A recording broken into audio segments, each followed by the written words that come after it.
Hey everyone, BT, know thyself. David and I are going into a very great conversation about the works of Vernon Howard and how knowing yourself and trusting in yourself and always looking at what you can do to move yourself forward is paramount to your successful mind. So come on inside and check this one out.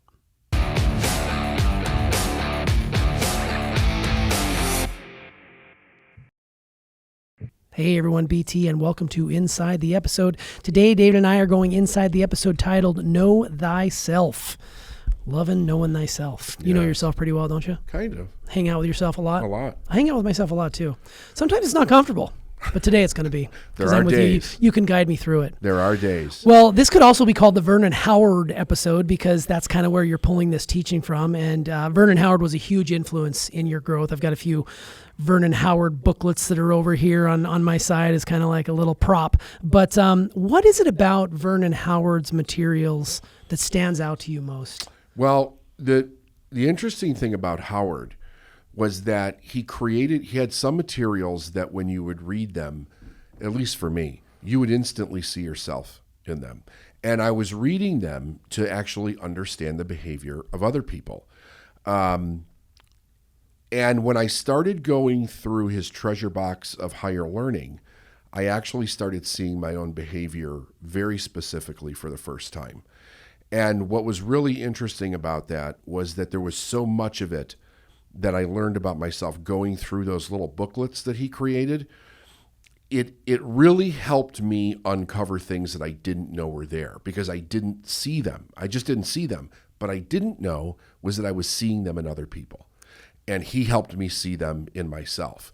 So the biggest thing that I owe him a debt of gratitude to was really learning more about behaviors, ways of thinking, judgments that were inside of myself that I just had no clue were there. And I mean, I can remember the first couple times that it happened, and I was reading these books because I had a relationship with somebody that I was trying to understand, and I was trying to figure out why this person was doing the things that they were doing. And that's when I started to discover things that I was doing that I didn't even know that I was doing. So it was a big deal for me. Yeah, absolutely. And I'm looking at these little books. And another thing I like about Howard's work, because I'd never heard of him until obviously I met you, was that they're really written to a place where anyone can understand them. It's not like, because you're really good at breaking down some of these esoteric texts and making them make sense to people such as myself. But for Howard, he does write at a level that makes it easy to understand. And some of the titles in this little box, how to see through people, how to be safe in a dangerous world, how to, I love this one, your power to say no. Like sometimes I'll just pull one of these books out at random and flip to a page and just read it because it's also numbered a lot. A lot of his books are numbered. So it's really, it's some pretty powerful stuff. And I'm glad you did teach on Vernon Howard for this episode because that leads us to the title, which is clearly Know Thyself, which is the maxim and the title of where we're going today. You said when you know yourself and you're not living a lie, you know everything else, which I thought that was just like hit me right between the eyes. Why is it, and this is the basic of basic questions, and I apologize for asking these, but why is it so important to a person, the idea of knowing themselves? Why is that important? Well, because you are the center of your own universe, right? It's a really interesting perspective, and I usually take a couple hours when I walk somebody through what I'm trying to now condense into a few minutes. So, like if I'm doing a live seminar, one of the things that I'll do is I'll say, everybody stand up, point your finger out in front of you, keep your hand pointed like that, and just turn 360 degrees around and realize that you are in the center of everything that you're observing. Now realize that everywhere you go in your life, you're in the center of everything that you're observing. And unless a person either realizes that on their own or somebody points that out to them, I don't think people actually realize that you're in this unique place as you, whatever constitutes you, of observing everything that's in your life. And you can literally ask the question, is everybody else observing what I'm observing the same way? And the answer to that is no, they're not. So how is it that we're observing things, right? What is the perception? Well, it's based on a couple of things. It's based on the meanings that were given to you about all the things that you're observing and perceiving in your life and who you actually think you are. So just for the sake of this podcast, let's break it down to make this very simple.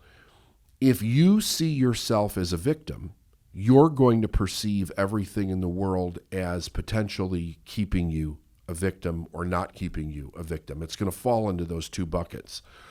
If you don't see yourself as a victim, if you see yourself as being in your own power, and you're seeing yourself with the personal responsibility of how you experience your own life, that allows you to see the world in a very different way, because now you can actually see, how can I actually go out into the world and be a benefit to everything?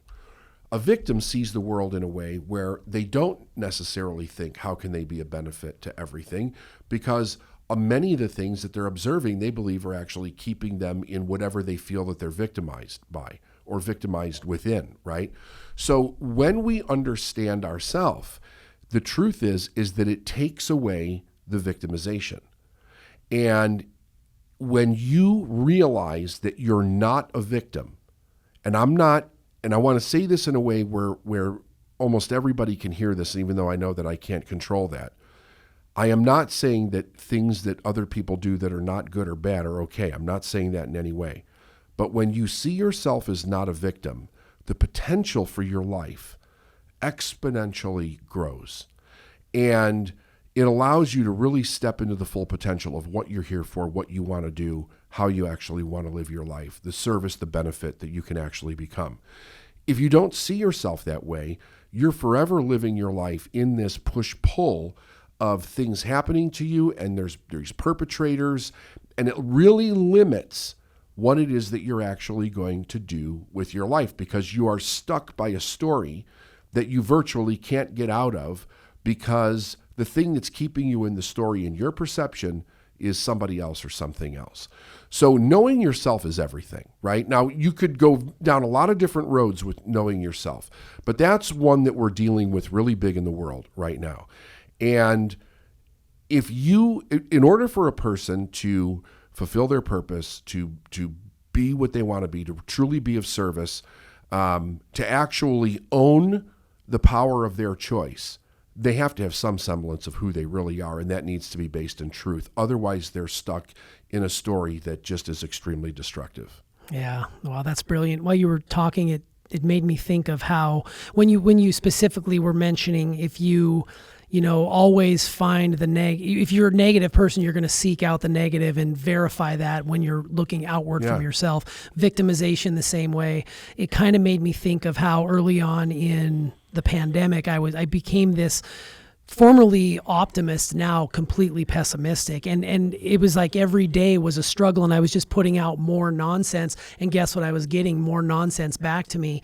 And it made me realize that old phrase about, looking through life with rose-colored glasses. There is something to be said about, unbridled optimism and finding the good in all situations. And I think that most people who listen to you probably are there already, but there's probably some people who aren't and can't figure out why they're getting such negativity back. But turn inward, look at yourself in the mirror. It is. And there's another step there, because it's not looking for the good for the sake of the good. Because if you still don't feel good about that on the inside, there's something wrong, and looking at the good's not going to change it.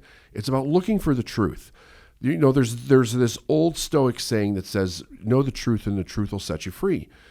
It's about understanding the truth. So when you ask me the question, why is knowing yourself so important? Because of knowing the truth about yourself is what's important. Knowing what's true and what's not true. It's not just about ideologies and changing them or being right or wrong. I had this question in my mind when I was a kid that I discovered later on what it was more concisely. But what it was, damn it, what the hell's the truth about this life that we're living? What's the truth about everything that we're experiencing? And I didn't feel as a child that we knew that, or that most people knew that. I felt something was very wrong, very wrong. I didn't know that it was, most people have no idea what the truth is. And that when you start to uncover that truth, everything that you're experiencing radically begins to change. So the idea now is that the more you want to know about yourself, the more you need to ask the question, what is the truth about this? Until you start really getting to the truth. And listen, when you start to understand the truth, you know it's the truth. There's a very different energy about the truth versus a story that you're convinced is true, right? But you have to experience it to understand what that is. I love that you're already setting up next week's episode, because we're going to be talking specifically about truth next week. So there you go. Tune in next week for sure. Well, let's pivot and talk about, in the episode you mentioned The Silence of the Lambs, which perked my interest immediately because I'm a huge fan. And then you talked about Hannibal Lecter's advising Clarice to look towards simplicity. And before that, long before that, was clearly Marcus Aurelius and his first principles, which you're a huge studier of, and in particular of each thing, what is it in itself? Right. Now, a person like me reads that and I'm like, I have no idea what this is. It could be in a completely different language. You, on the other hand, know exactly what that means. So can you remind us what Marcus Aurelius is saying there with this quote? Well, it's the truth. That's what it is. It is the simple truth. The truth is not complicated. It's not complex. And when you are, what he's basically saying is, what is the truth about this thing versus the falsehood? When you get to the truth, you know basically everything that there is to know about it, because you know what's true and what's not true. You don't have to understand all the other things, but you know what's true. And then the way that they used it in that movie, I thought was actually very brilliant, because in order to find that serial killer, Clarice needed to understand what was the first thing this person was doing that caused them to go into that abhorrent behavior, right? And it was staring her right in the face, and he was trying to get her to actually see, what it was. And he kept trying to nudge her in the way, and it was coveting, right? He was coveting in his mind what he saw all the time. And then the idea was, what do we covet? We covet the things that are close to us, right? So these are people that he's around, these people, and that's where he brought the Marcus Aurelius piece in. First principles. I feel like we always try to complicate the truth. It's almost as if we look like, when you were saying that, I don't know if this is accurate or not, but is that sometimes the simplest example of the truth is the correct one. Like my head immediately goes to, well, that can't be right. We got to make this really complicated.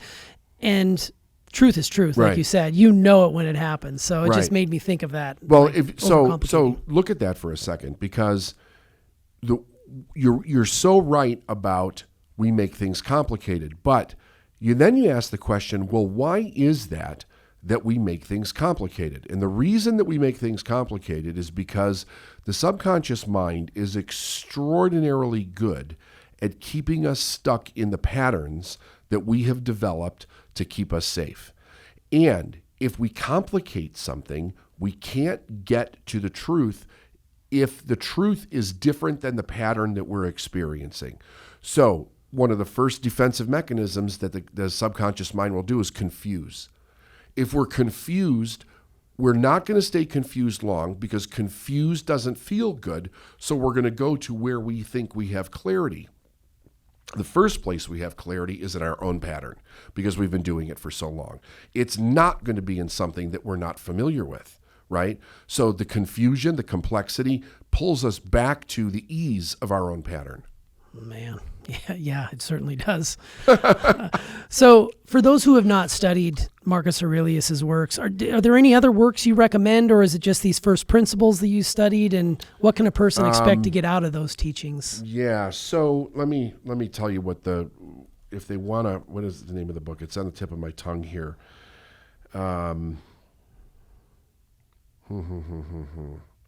got to think of this for a second. That's all right. I don't think I have it on my phone. We'll find it. I do have a book that I recommended. For some reason, it's coming to me. Yeah, I see there's a lot of works about him. I'm trying to find meditations. Yeah, well, they've been translated, right? Meditations, sure. That's what it is. Meditations? Yeah, I would start with Meditations. Meditations is good. The Essential Marcus Aurelius is good. I saw that one. That's where I would start, because those have been, they have actually translated them, and it's a really good place to start with meditations. It'll make you think. You're going to have to sit with that for a while if you're not familiar with the work. Yeah, that's definitely making a study of those types of things because it's a little heady reading, I'm sure. Yeah. Well, that's good to know because, like I said, I've never really studied much of Marcus Aurelius or any of his first principles. But when you brought that up, so let me make this very simple. Actually, I could even make this more simple. All you have to do is look up Marcus Aurelius quotes. That would probably be the simplest, easiest way for a person to start to understand it because the quotes make a lot more sense to the average individual than if you start getting into the literature. Do the quotes. If the quotes resonate with you, then start getting into the literature because the literature is a little thick based on the language that it was written in and how they had to translate it and the way that it talks. It's not an easy read. Let me put it that way. So if it's not an easy read for most people, they'll toss it aside and they'll say, screw this. The quotes are an easy read.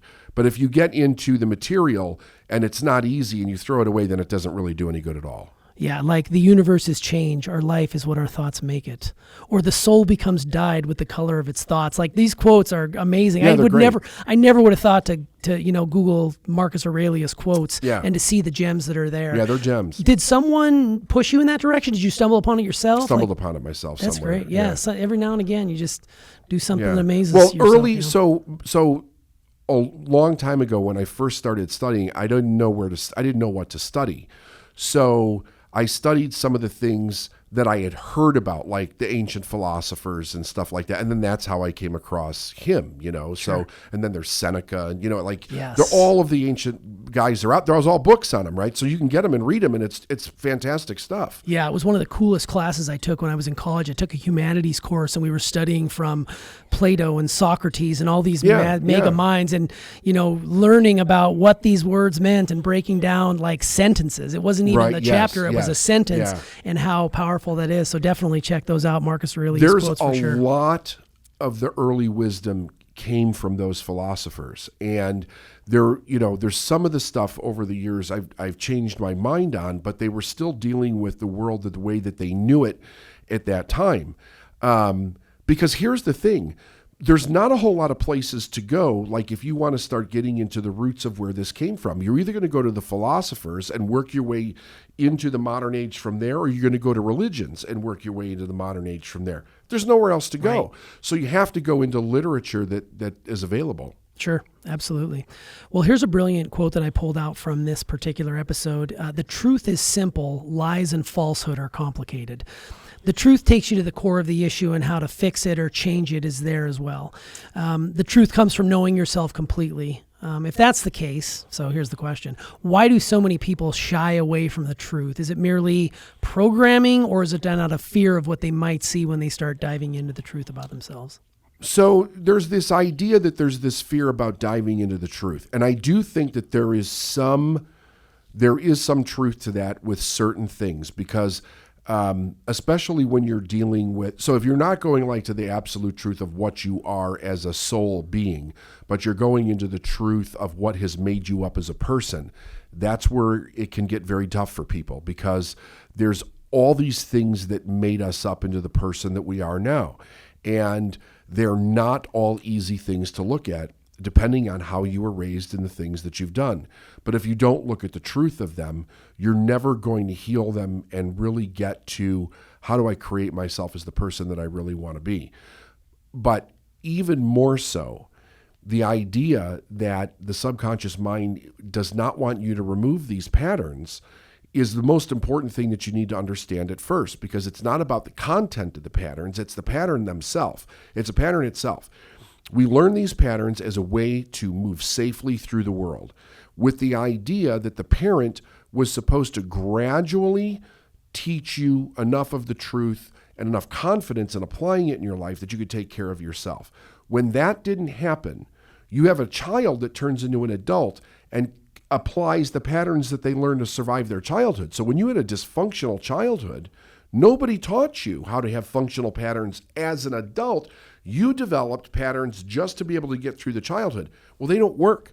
as an adult. That's why you have those adults have so many problems in their life, because the only thing that they know how to do is to keep replicating the pattern from their childhood. And they don't even know they're doing it, right? This just seems like life to them, but that's actually what's happening. So if you then try to look at what's causing this, why am I doing this? Your subconscious mind has no pattern for you living your life without that. So it does not want you to go into a place where you don't have a pattern. It keeps figuring out how to get you back into the pattern. So it does that by getting you to go into what we call thought agreement. If you agree with it, where are you agreeing from? You're agreeing from the knowledge and the patterns that you've already learned. So it got you back in it again.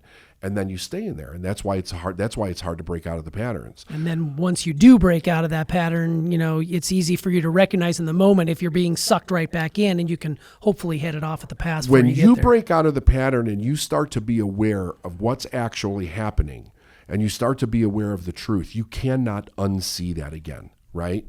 And that is the big shift that happens for most people when they break out. You see things for what they really are for the first time in your life, but you can't unsee it. So now the pattern does not have the strength that it did before. The pattern had the strength of the lie that you believed in. But once you see the truth, the lie doesn't have the power anymore. So that's kind of how that works. Yeah, and literally it's a light bulb moment. I've had situations that have come up over the last 5 years where I can see myself going into that old pattern and realize, maybe not instantaneously, but within a matter of moments, be like, oh, it's happening again. Yes. And then you're like, oh, normally I would have done this, but now I can choose a different way. So that is like freedom. To me, that's complete freedom. It is complete freedom, because now you can actually bring conscious choice into what you're doing. Before you were just bringing your reaction to it. That was your only option. Yeah. And I noticed this now being around family as well. Like being around family, because you see them no longer as the little kid who they raised, but you're as the adult who's gone through a tremendous amount of growth, and you see that they're trying to pull you in. Like, I love my mom dearly, but she starts every sentence with, do you remember when? Yeah. Do you remember when? That's her whole narrative. And she does it to make herself feel good and bring her back to the time when she had her boys. But for me, it's like, I didn't call her out on it, but I was like, man, do we have to do another do you remember? Like, and I know she's just doing that to, to be a part of my life still, but and which I'm happy about, but it really is interesting to see how you can easily be pulled in. Like, I remember even Steph, who's a master of knowing herself and her mindset, when we get around certain people in her family that are talking about, buying mayonnaise from the Scratch and Dent store and clipping coupons to save $3 off whatever can of food, you start to immediately, within hours, start having those conversations, her and I, and it's like, oh my God, we need to be aware, and we become aware of it and we move through it. But it's just really interesting how that is how our minds work, and that programming is so powerful. Like with your mom, it shows that she knows how to relate to you much better remembering when than she does now, because she has no context for now. It's not part of her life. It's part of your life. True. You have grown, so she sees you intermittently within that growth, but not going through the growth. Yeah. So because she hasn't done that herself, it's easy to relate to her son when she knew her son the way she knew him. Yes, right? So totally. That's what that is. That makes total sense. Yeah. Well, that's fantastic. Well, in the episode, Get Back to Howard, you did do a brief teaching out of the power of your supermind, and specifically this prove yourself wrong to be right. Can you say more about that? Because it confused me. Well, so here's the thing. Whenever you're trying to grow, one of the things that happens is that the subconscious is working, it's trying to work this pattern to keep you stuck in the pattern itself. And like I said a couple of minutes ago, one of the ways that it's doing it is that it gets you to observe things that you're doing and gets you to agree with something that's coming up that's emotional for you about that thing. The second that it does that, it's got you back in an old pattern, right? But usually for the individual, it feels good because it feels like a moment of clarity. If we will take something that we're struggling with and instead of looking for the truth in it, prove that you're wrong, right? Look for the evidence that this isn't correct. in order for you to be able to see something differently, because most people won't do that, right? They just want enough evidence that they can agree with, and then they shut everything down. But very often, if we will say, okay, I'm going to sit with this until there's enough evidence to prove that I'm not correct about this, because then I'm kind of forced to change my mind over it. But either way, what you're doing is you're providing a different context, or I should say, it's kind of a different construct of information in which for you to analyze or ask a different question.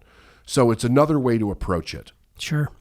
Absolutely. Well, this episode was full of little one-off lines that we could dedicate entire episodes to if we wanted to. That was basically one of them. Prove yourself wrong to be right.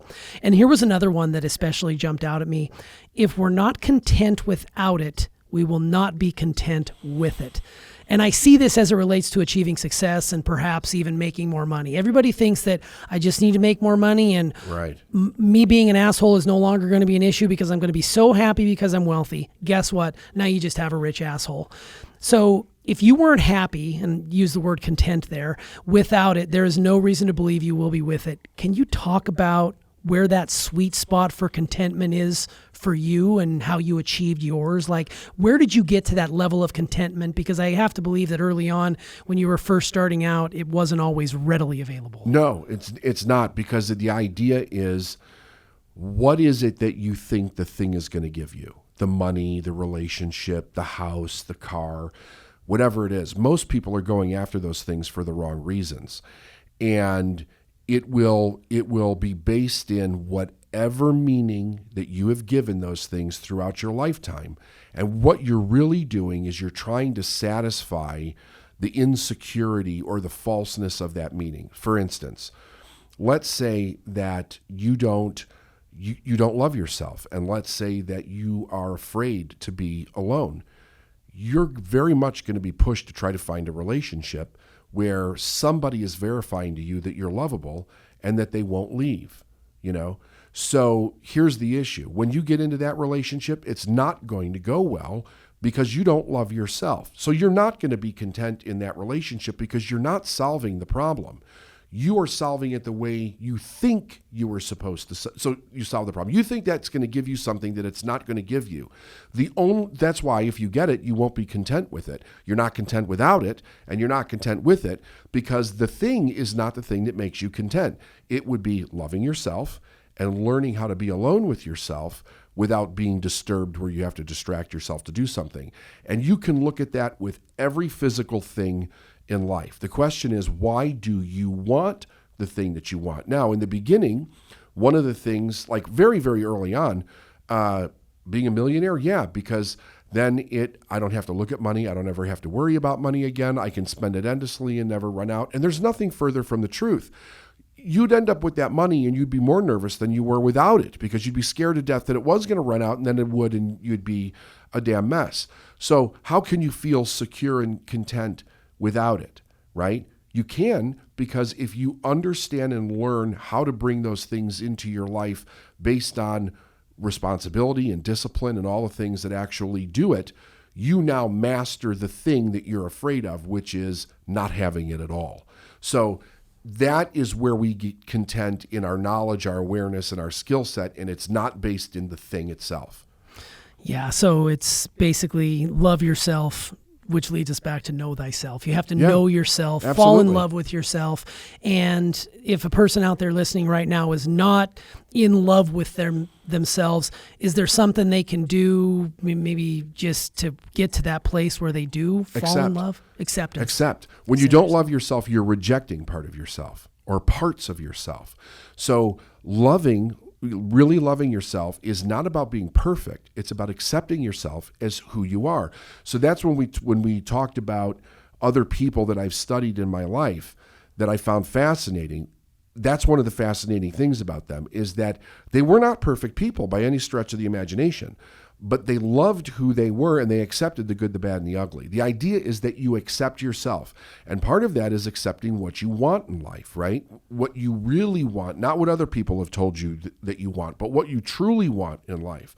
When you really start working on accepting yourself, then you're seriously making progress in the loving yourself, because you're not rejecting parts of yourself where you made mistakes, or parts of yourself that you don't like, or parts of yourself that haven't changed, or what somebody else told you about you. You're 100% comfortable in where you are, and you know that life is a process of learning and making mistakes and growing, and there's no reason to reject yourself at that point. You're at a higher awareness. So it's all starts with accepting yourself. Love that. And it takes courage to do that, because the majority of people, like we've talked about before, it's the highlight reel on social media about all the things that are going great. But the reality is that's all bullshit, because deep down they're miserable because they got 50 other things going on in their life. They don't necessarily love themselves, but they want everybody else to think they do. And that is just a very, very dangerous game that they're playing right there. So. And what's even worse about it is that part of the acceptance in our interaction with human beings was the stage and the step where we learn how to be vulnerable with people, and we learn how to listen, and we learn how to be in an interactive environment with other individuals.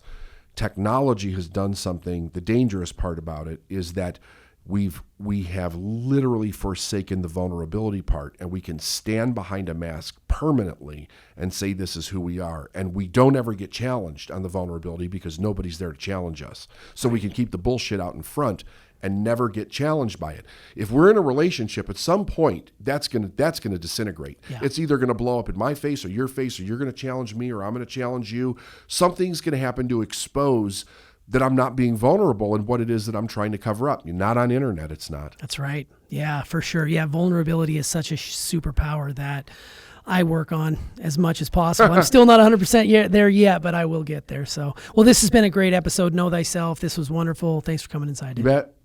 Mind blown, everyone. I mean, know thyself. I still struggle a little bit with some of the concepts that David talked about, but I have to be vulnerable. I have to be transparent. I don't always have all the answers, but I do feel better sitting across from him and hearing his words about what it takes to know thyself. Not only that, but love yourself. So do something today to show yourself that your number one priority is you. And do yourself a favor. Please share this with someone that would benefit from learning and listening to David's message. Smash that like button, and we'll see you on the next Successful Mind podcast.